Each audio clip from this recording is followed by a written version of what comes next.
আজকে বড় বড় কথা বলছেন। হ্যাঁ, আমাদের ডাক্তার বসে রয়েছে, আমাদের উত্তরাধিকারী, এরা তো আমাদের ভবিষ্যৎ। আশফাকুল্লাহ ওই নাম দিয়ে আমাদের শামীম ভাই বললো ইতিহাস রয়েছে 92,000।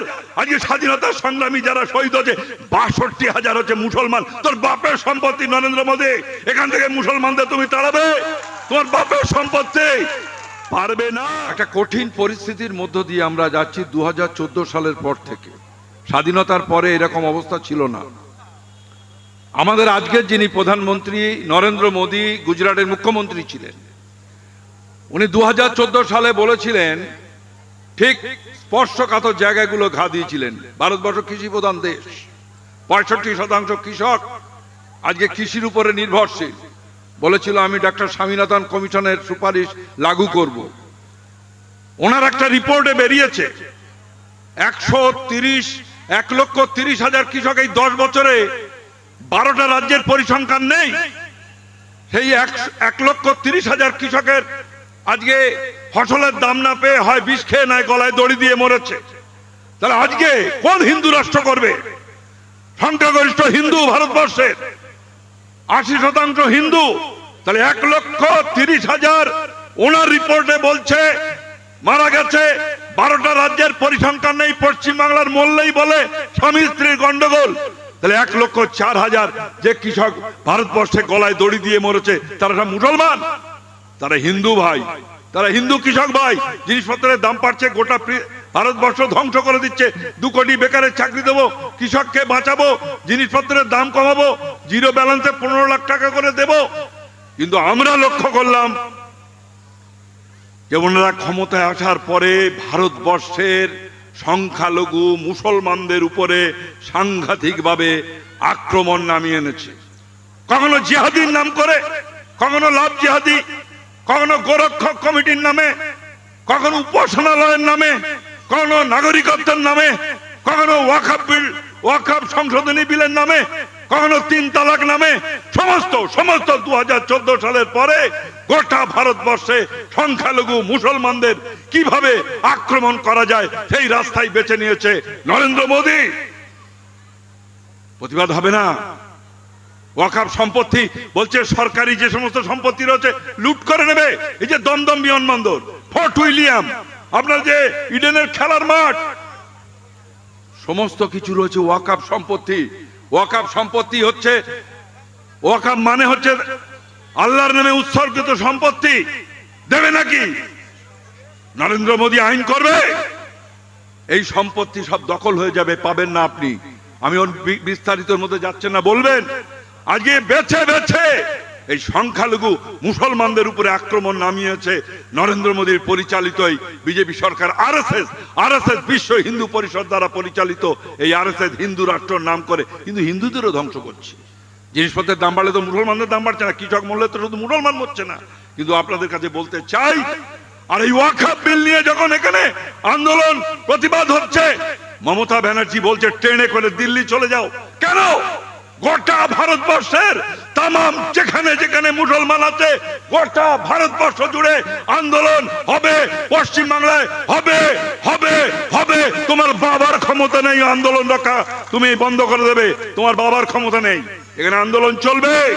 বলার সময় আমাদের শামীম ভাই বলছিলেন বলার অনেক কথা আছে।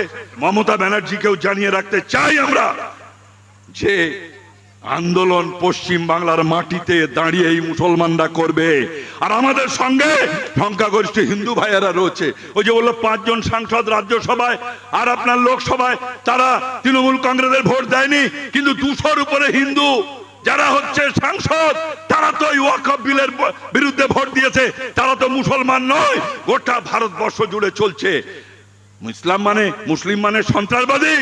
আমি বহু উদাহরণ দিতে পারি। সন্ত্রাসবাদী কোন ধর্ম হতে পারে না। আজকে একটা 2014 সালের একটা ঘটনা আমি বলবো, এরকম শয়ে শয়ে ঘটনা দিতে পারি। আমার এখনো টিভিতে দেখে চোখে জল এসেছিল। টিভিতে দেখছি পাকিস্তানের পেশোয়ারে একটা আর্মি স্কুলে বাচ্চা ছেলে মেয়ে পড়ছে, সন্ত্রাসবাদীরা ঢুকে 150 বাচ্চাকে গুলি করে, ফুলের মতো শিশু বাচ্চাদের গুলি করে মেরেছে। যে বাচ্চাগুলো মরেছে তারা মুসলমান, যারা মেরেছে তারা মুসলমান। সন্ত্রাসবাদের কখনো ধর্ম হয় না। আজকে মধ্যপ্রদেশের আজকে মন্ত্রী বলছে ও সন্ত্রাসবাদীর বোন কর্নেল সোফিয়া কুরেশিকে আজকে বলছে, ইঙ্গিত করে বলছে, দুজন ইতিমধ্যেই প্রাণ দিয়েছে, ইমতিয়াজ মরেছে, ঝন্টু শেখ মরেছে আমাদের পশ্চিম বাংলার। আজকে পশ্চিম বাংলার তারা আজকে তার বাড়ি স্বাভাবিকভাবে স্বাধীনতার সময় এইভাবে জীবন দিয়েছে। তাই আপনাদের কাছে বলতে চাই যে জ্যোতি বসু একটা কথা বলেছিল, মমতা ব্যানার্জি সব অপরাধ মেনে নেওয়া যায়, খাল কেটে কুমির এনেছে এই আরএসএস, এই বিশ্ব হিন্দু পরিষদ, এদের কাছে তুলে দিয়ে বিভাজন করছেন উনি। আসলে উনিও আরএসএস দ্বারা পরিচালিত। জ্যোতি বসু ওই আমাদের বিশ্বজিৎ মাইতি অনেকগুলো কথা বলছিলেন। জ্যোতি বসু বলছিলেন সরকার না চাইলে দাঙ্গা হয় না। আজকে এদের আমলে বসিরহাটে দাঙ্গা হচ্ছে, বাদুড়িয়া দাঙ্গা হচ্ছে, এই দত্তপুকুরের দাঙ্গা হচ্ছে, ওই আসানসোলের ইমামের আজকে ছেলেটাকে মেরে ফেললো, সেই বাবুল সুপ্রিয়কেও আজকে বিজেপি থেকে টেনে এনে নিজের দলে এনে তাকেও তো মন্ত্রী করেছে এই মমতা বন্দ্যোপাধ্যায়। আজকে ভাবতে হবে আপনাদের, আজকে ইমাম বাধা দিয়েছে কার টাকায়? ওয়াকাফ, ওয়াকাফের টাকায়, মুসলমানের টাকায় মুসলমানের দিয়েছে। আজ তুমি হাজার হাজার কোটি টাকা কাকে দিচ্ছ? নরেন্দ্র মোদী কিন্তু রাম মন্দির তৈরি করেছে, আপনার আমার জনগণের ট্যাক্সের টাকায় করেনি। রাম মন্দিরে যে ট্রাস্টি করেছে সেখানে ব্যবসায়ী থেকে হিন্দু যারা যারা আছে তারা হাজার হাজার কোটি টাকা দিয়েছে। কিন্তু পশ্চিম বাংলায় উনি কিন্তু জগন্নাথ মন্দির বলে তিনি টাকা দেননি।